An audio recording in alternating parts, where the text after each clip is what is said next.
Hello and welcome. Let's say you want to buy something from a seller who's on the other side of the planet. Now, you probably don't want to pay until you know your goods are on their way. But the seller? They're not going to ship anything until they know for sure they're getting paid. It's a classic standoff, a fundamental problem of trust in global trade. Today, we're going to demystify the system designed to solve exactly this problem: the Uniform Customs and Practice for Documentary Credits, or as pretty much everyone calls it, UCP600. So here's our game plan. We'll start with why the UCP exists in the first place, and then we'll look at what it actually covers. After that, we'll dive into its most important rules and meet the key players. Finally, we'll see it all in action and talk about why UCP600 is so crucial for keeping global commerce moving. At its core, the UCP was created to build a bridge of trust. You have buyers and sellers separated by thousands of miles, different languages, different laws, you name it. The big question the UCP answers is this: how can we make a transaction between them feel safe and certain for everybody involved? Well, this isn't some new idea. The journey started way back in 1933 when the International Chamber of Commerce, the ICC, published the very first UCP. And it's been evolving ever since. You can see it's been updated again and again over the decades to keep up with how business gets done. The version we use today, UCP600, was adopted in 2006. And just recently, in 2019, they added a supplement to handle electronic documents, showing it continues to adapt. And you don't just have to take my word for it. The mission is spelled out right there in the foreword to the rules. Before this, people doing international trade had to navigate this tangled mess of different rules for every country. So the whole point was to create one single, uniform playbook that everyone everywhere could rely on. Okay, so we know why it exists, but what does it actually cover? Let's get into the specifics of what these rules are and when they actually apply. The UCP governs something called a documentary credit. Now, you've probably heard this called by its more common name, a letter of credit, or LC. They're the same thing. And what is it really?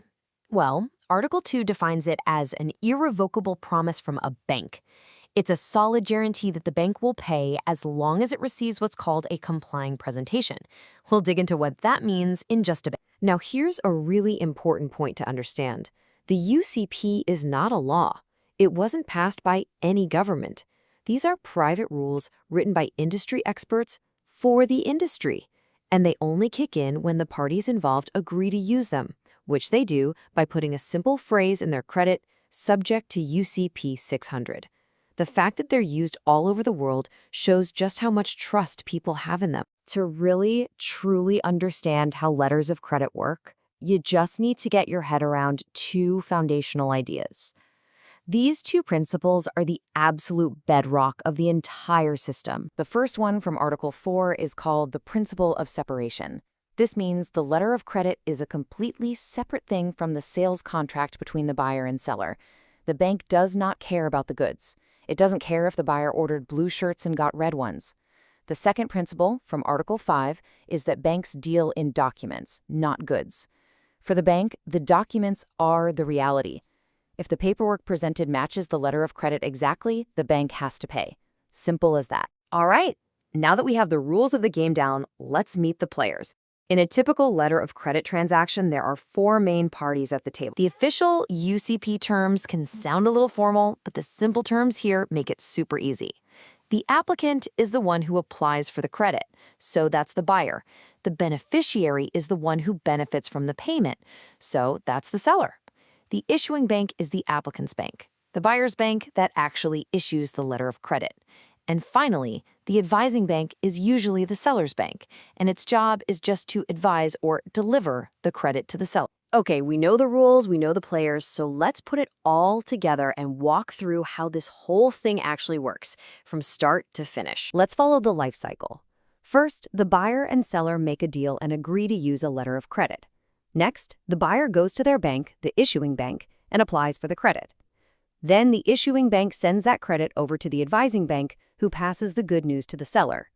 Now the seller has the bank's promise, so they ship the goods and gather up all the required documents. In Step 5, the banks check those documents with a fine-tooth comb to make sure they comply with the UCP600 rules. And finally, if everything is perfect, the issuing bank pays and the seller gets their money. The trust problem is solved. So, why do we need to know all these details? Why is this so important? Let's zoom out a bit and look at the real-world impact of UCP 600. Here's a number that might really surprise you.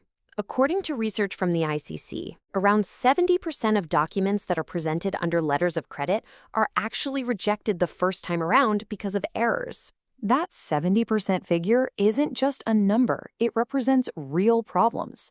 Every time a document is rejected, it means payment delays for the seller.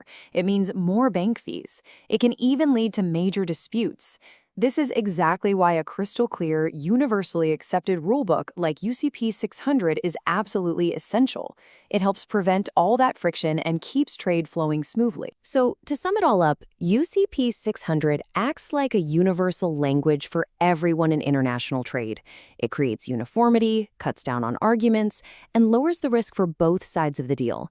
It's a framework that builds trust, and by already adapting to digital documents with the EUCP, it's proven it can continue to be a powerful engine for global commerce. And that brings us to our final thought. The UCP has successfully evolved for nearly a century now, from the age of telegrams to today's digital world. But as we start moving into technologies like blockchain and smart contracts, the very idea of a document is changing. So the big question is, how will this universal rulebook for trade evolve next? How will it keep providing that bedrock of trust in a future that's becoming more and more digital every day? Thank you for joining this explainer.